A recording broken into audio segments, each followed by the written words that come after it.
Straight in, no waffle. I went to Dublin Comic Con, which is Ireland's biggest comic convention. It was my first convention of its kind, and I gotta say, it was unreal. So let's take a look at the good and the bad. Full transparency, I applied for a creator pass and it was granted, so as this can be seen as an ad, I have disclosed it as such. However, Dublin Comic Con have not had any input on this video. Frankly, they haven't even seen it. So take this how you will. First off, great parking, loads of options around. Accessing was easy, it was clearly labelled, clearly signed. They had an entire area that was accessibility entry only, which was perfect. The staff were nice, they were jokey, they were pleasant, just exactly how you want people to be. It was a wee bit blustery out, but they had big coats on them, so they were just happy out. The cosplay. Okay, so there was so much cosplay, like, I really felt underdressed. Like, I felt bad that I didn't go dressed up as anything. I was just me in my standard Hawaiian shirt, backpack, trousers, that kind of thing. But I gotta say that some of them really unique, really brilliant takes, some very niche takes, which like you kind of love to see. Like, it's one of those things that when you go to a convention and you see that somebody's into the same thing as you, as passionate as you, even more so because they've gone to the effort of creating this kind of cosplay and everything like that, you have to give them credit. And it really does make your day sometimes seeing these people go to the effort to make these amazing costumes. And I gotta say, most of them 10 out of 10. Gotta say as well, on the topic of cosplay and everything, when I was walking around just doing my rounds, just checking the entire place out, everybody was really, really nice and kind and considerate. Like, the amount of times that I'd see people asking for photos, and it was really cool because when you went up a floor, now I didn't see many on the first floor, like on the ground floor, but as you went up levels and the stairs and everything like that, they had signs up that said cosplay is not consent, and it had full etiquette signs and everything like that all over the place, advising people just adhere to your standard. You know, if you want a picture of somebody or you want a picture with somebody, remember to ask them first, be sure that it's okay to, you know, pose with them or anything like that. So yeah, that 10 out of 10 for that kind of thing too, setting an expectation, because, you know, sometimes people bring families to these kind of things, and you know, some kids may be like, oh, or whatever, and like try and get handsy with like the props or anything like that, and just obviously that's not okay. So that was really cool to get to like set that expectation, set that rule. As I was wandering around as well, I did see that they had specifically laid out rooms for changing as groups, mask and femme areas as well, just like get dressed, be comfortable and everything like that. It was great. I heard as well that there was some issues in the past, but it seems to be that they weren't changing the halls or anything like that. It was literally, there was designated areas. That was brilliant. As well, they had sets and areas and stuff like that where you could specifically pose and all that kind of stuff, and they had no, I don't know if it was like their own in-house photographer, but there was many roaming photographers going around with proper gear. I'll say proper gear because I was going around with my phone. So I really didn't want to like insult people by taking photos of them with my phone, and I'm really not a good photographer. But yeah, I gotta say, if you want to check out some of the amazing cosplays, go onto their website, which is DublinComicCon.com. The queues, no like massive amount of huddle for too long. There was one instance, but I'll talk about that later when it comes to the bad. The queues were fine. Even the areas for like guests and everything, when you were actually going up, Ray Winston was there. There was Robert Picardo, the cast from Starship Troopers, they were there. Nobody was pushing, nobody was crowding. There was like ample room between people. You know, like when you're standing in a queue, right? And there's people like, you can feel them brush against your bag or something like that. There was none of that. There was a good foot or two between people in the queues, and that was great to see. The trade area was huge, like, so where you could actually go and buy like unique items or anything like that, like, you know, kind of just nerd pop alternative culture stuff.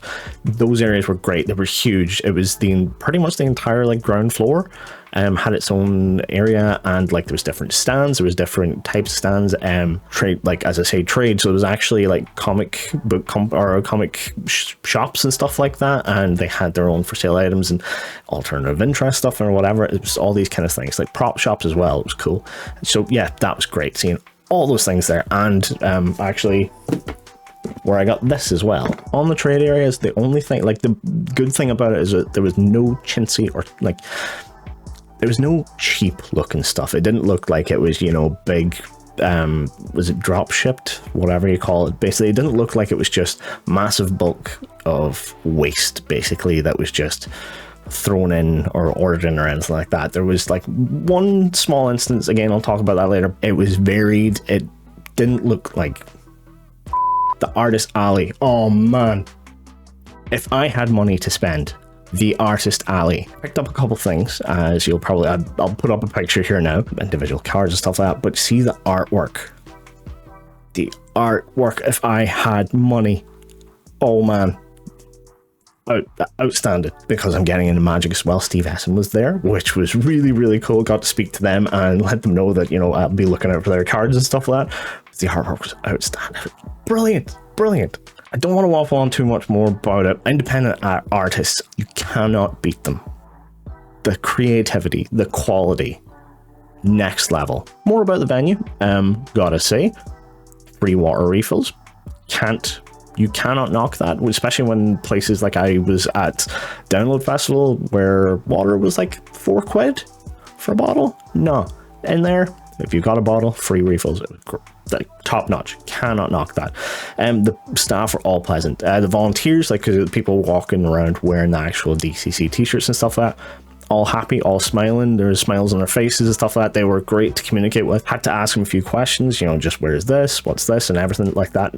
Like, and instead of giving me directions a lot of the time, they were just like, oh, you want to go to this, or you want to go see this panel? Here you go, I'll take you up. They took you across the place, sent you up an escalator, and were like, yep, just as soon as you get to the top of this, it's right in front of you, that kind of thing. Direct, exactly what you want. Last thing I'll say about the guests or the photo ops and stuff like that, it was just them and like their managers or their staff. So there was no like security, there was no heavy security presence or anything like that. A lot of the time when they were going from the guest areas or the guest photo ops or to like one of the panels or anything like that, you could see that they were clearly walking through the halls. I'm not trying to assist people in like planning to, you know, ambush these people or anything like that, but it's really refreshing to see that kind of like ease in people, you know, even though you don't know all these people there. It's welcoming. It's, you know, there's no fear. Last thing I'll say is about the good stuff anyway, was me. Yes, I was walking around any like D&D kind of cosplays or D&D adjacent. So there was Imogen and Laudna from Critical Role. There was Jessa Lavore. I did see a Caleb as well. A couple people like whatever. They just, you know, those kind of dress ups or those kind of costumes and stuff like that, anything kind of closely or loosely related, I was always up there just going, hey, you dress D&D, here's some dice. So I was just handing out some Dakota Irish dice. Like didn't give me it or anything, or didn't ask me to sponsor or anything. It was just stuff that I had because I'm a dice goblin. So I was like, yep, you're cool, have some dice. As for the guests and like panels and everything like that, they were outstanding.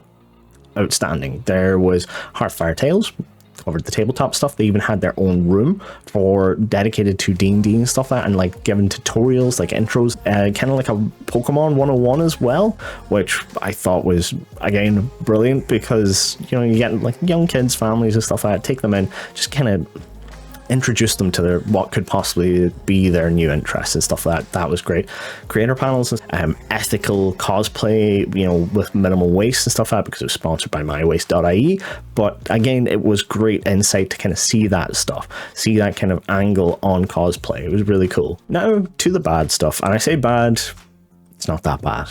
First off, I will say day one, and it almost started with a little bit of a bad taste in my mouth, just because when we were like basically brought in with the queue and everything like that, we were kind of herded into the trade area. And like I say that in the most loving way possible, because they were trying to, rather than try and load everybody into the front of the building, they had two entrances, and one of them was the trade area. But unfortunately, if you did get into the trade area queue, you did have to stand there for a few minutes inside in kind of semi-close proximity to people. It was a little bit unusual, but that was just a couple minutes. As I say, a little bit of a bad taste in my mouth because I was just stuck looking at one stand, hearing this music, and I was thinking to myself, you know, this could overwhelm somebody. But apart from that, as I say, it was 3 minutes, and then the rest of the thing could go wherever I wanted. As for the previously mentioned chintzy kind of stand, it was memeware. It's the only way I can really think of to describe it. It was memeware, and it was basically like Roblox and Minecraft kind of stuff. It was specifically targeted at younger attendees. Well, it didn't sit right with me because it's not part of any specific kind of pop culture interest besides it, and it was almost like there was like 20 things, and all it was those meme sunglasses, Minecraft swords, and like what do you call the ones that explode? Creeper helmets, stuff like that. It was just that kind of stuff, and it looked thin and almost like it was collapsing under its own weight. So yeah, bad point on that. But again, that was the only stand that I seen like that. One of the cosplay panels, unfortunately, was delayed by 20 minutes, and that was, I believe, because the people who were giving the talk, they were being interviewed by a local radio station, so you can kind of understand that there was a little bit of a scheduling conflict there. It wasn't that bad or anything. Apparently there was ample time afterwards. They'd scheduled in between panels to allow for those kind of delays and stuff like that, so it didn't actually affect. We still got the full hour, but it was a little bit, you're sitting there and you're going, what's going on? But again, that was one panel. So that was one panel, but the other panel that I wanted to go see was the content creator panel, and that was outright cancelled. That was scheduled for 6 p.m. and we were informed of that at 5:45. So before it was even happening, we were told that, yep, we're sorry, it's been cancelled. I found out yesterday, or not yesterday, but I found out the day after that. They had that creator panel the next day. It's just that we weren't informed about it then and there, so I didn't know to look for it. It wasn't on my schedule or my list of things to see, so I felt like I missed out a little bit on that. But apart from that, everything was outstanding. So there you go. If you've seen me walking around, if you have photos of me, please do send them to me, because I made the massive mistake of not taking enough photos of myself, or not getting enough video, or not actually daring myself or building myself up to ask people for photos. I felt kind of bad about that, but the entire place was cool. The layout was great. Everything was top to bottom. You could see everything where everything was. The trade hall, huge. And I want to do a specific shout out to Sandbox Gaming here as well. They put up with me all weekend, and the lads were really good fun. And we had a good laugh and everything like that, just chatting about different cards, chatting about different games and everything like that. And they're hilarious. Credit to their business. Folks, that was my Dublin Comic Con experience. I hope you enjoyed it. I hope you go. Please do check it out. It's happening again spring next year, which I believe is in around March they have it. Get yourself onto their website, just see if they have any early bird tickets. And also stay tuned to their Instagram, their Facebook, everything like that, just to see the guests, because these kind of guests you don't get to see anywhere else. 10 out of 10 experience from my heart. Thanks very much, folks. Have a good evening. See you in the next video.